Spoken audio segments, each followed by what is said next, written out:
Have you ever caught yourself doing something that made you pause and think, wait, is that normal?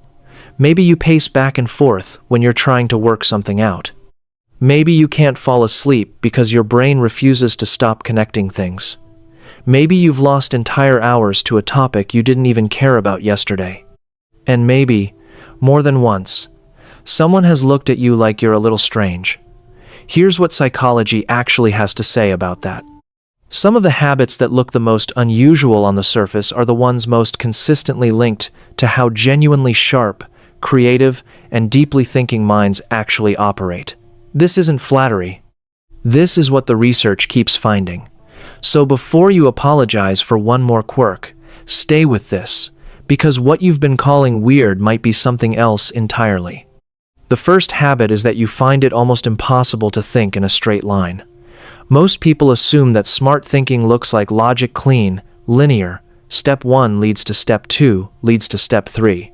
But that's not actually how high-functioning minds tend to work in practice.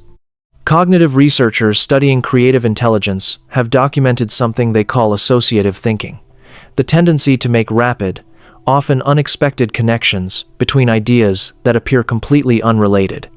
If you're someone whose thoughts jump from one subject to something seemingly disconnected and then land somewhere that actually makes surprising sense, that's not scattered. That's the architecture of original thinking. The minds that produce genuinely new ideas are almost never the ones that follow the expected path. They're the ones that take the shortcut nobody else could see because nobody else noticed the two things were connected. The second habit is that you are deeply uncomfortable leaving things unfinished in your mind. Not tasks necessarily. You might be remarkably relaxed about leaving dishes in the sink or a book half-read on the nightstand. But a question that doesn't have an answer yet? A problem that hasn't been resolved? A conversation you had 3 days ago where something didn't quite add up? That stays with you. It follows you into the shower, into sleep, into moments when you're supposed to be doing something completely unrelated. Psychologists have a name for this. It's called the Zeigarnik Effect. And what it describes is the brain's heightened activation around incomplete cognitive tasks. Highly curious, intellectually engaged minds experience this effect more intensely than average. The unfinished thought isn't an irritation. It's your brain doing what it does best, refusing to let go of something until it understands it completely. The third habit is that you need to move your body to think clearly.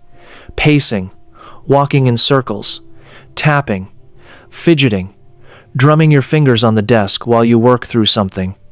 If you've ever been told to sit still and focus, there's a reasonable chance that sitting still was actually the thing making focus harder. Research in cognitive neuroscience has consistently found a strong link between physical movement and enhanced cognitive processing. The act of moving, particularly rhythmic or repetitive movement, activates regions of the brain involved in working memory and problem solving. It's not a distraction, it's calibration. Your body is not interrupting your thinking.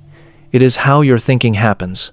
The great thinkers across history who paced, who walked endlessly while they worked, they weren't restless. They were processing.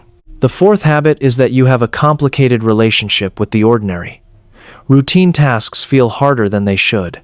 Administrative details, small repetitive obligations, the logistics of daily life. These things require a disproportionate amount of effort, and yet give you a genuinely complex problem, an unusual situation, something that requires real thought, and something in you comes alive. This isn't laziness.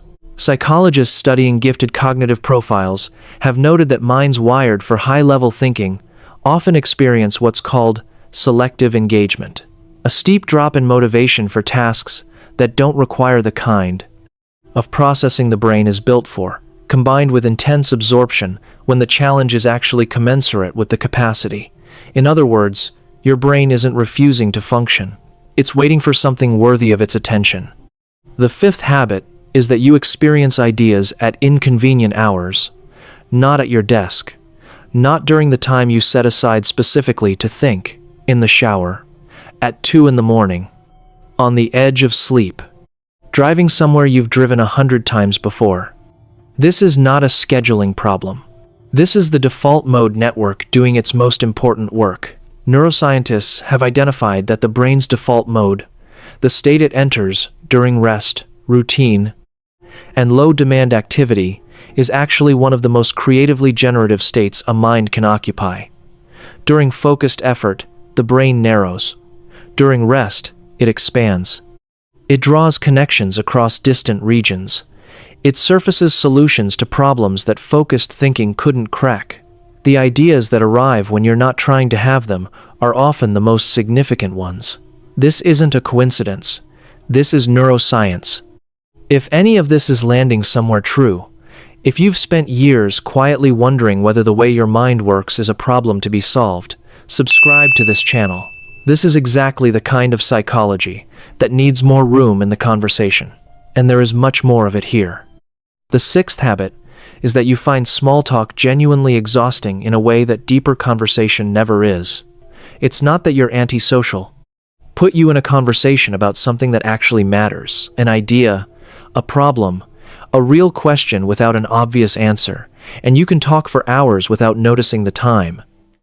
But surface-level exchanges, pleasantries, conversations that don't go anywhere, these drain you in a way that's hard to explain to people who find them easy.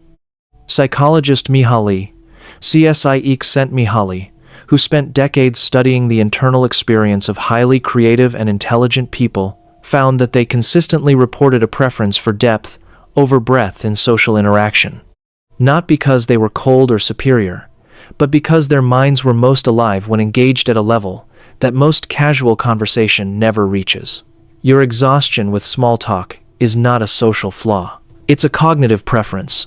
The seventh habit is that you revise things long after they're done. A conversation you had last week. A decision you made 6 months ago. An email you sent this morning that was perfectly fine, and you know it was perfectly fine, and yet this isn't anxiety, or at least, it isn't only anxiety. It's a reflection of a mind that holds itself to a standard of precision that most people simply don't apply.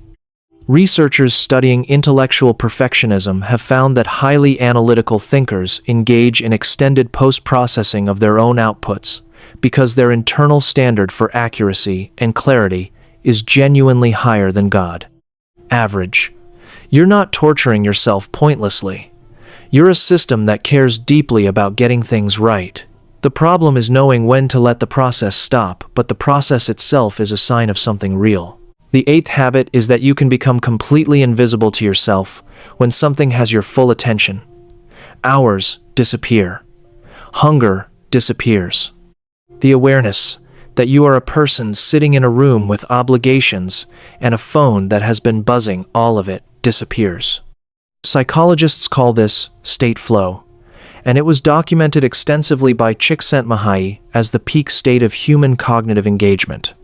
It occurs when the challenge of a task is precisely matched to the capacity of the mind engaging with it. Not everyone experiences flow with the same frequency or the same depth. Minds that are wired for complexity tend to reach flow more readily and to go deeper into it, precisely because they require more stimulation to be genuinely absorbed. When you lose yourself in something, you are not being irresponsible. You are operating at your highest level. The ninth habit is that you ask questions that make other people pause, not to be provocative, not to show off, but because something in you genuinely cannot accept the surface answer. Why does that actually work that way? What would happen if we assumed the opposite? Has anyone ever actually tested whether that's true? This quality, the refusal to let an explanation stand until it has been examined, is one of the most reliably documented characteristics of high intellectual function. Einstein described his own mind, not as exceptionally capable of calculation, but as exceptionally incapable of accepting things without questioning them. The questions that make people uncomfortable are almost always the most important ones, and the person in the room who asks them is almost always the one thinking most clearly. The 10th habit is that you have always felt, at some level, that your mind works differently from the people around you. Not better, not worse, just differently. Like you're tuned to a frequency that most people aren't quite receiving on. And for a long time, that might have felt like a problem, like something to manage, to hide, to apologize for. But here's what the research, the psychology, and the documented patterns of how exceptional minds actually function keep pointing back to. The habits that look strange from the outside are often the ones doing the most important work on the inside. The pacing, the obsessing, the disappearing into thought, the questions nobody asked for, the ideas that arrive at midnight, none of that is malfunction. That is a mind fully alive, doing exactly what it was built to do, and doing it at a level that most people, if they're honest, never quite reach. You don't have to be famous to think like this. You don't have to have credentials or a title or a list of achievements that validate what your mind has always quietly known about itself. You just have to stop treating the way you think as something that needs to be corrected, and start treating it as exactly what it is, the most interesting and capable thing about you. Hit the like and subscribe button, and I'll see you in the next one.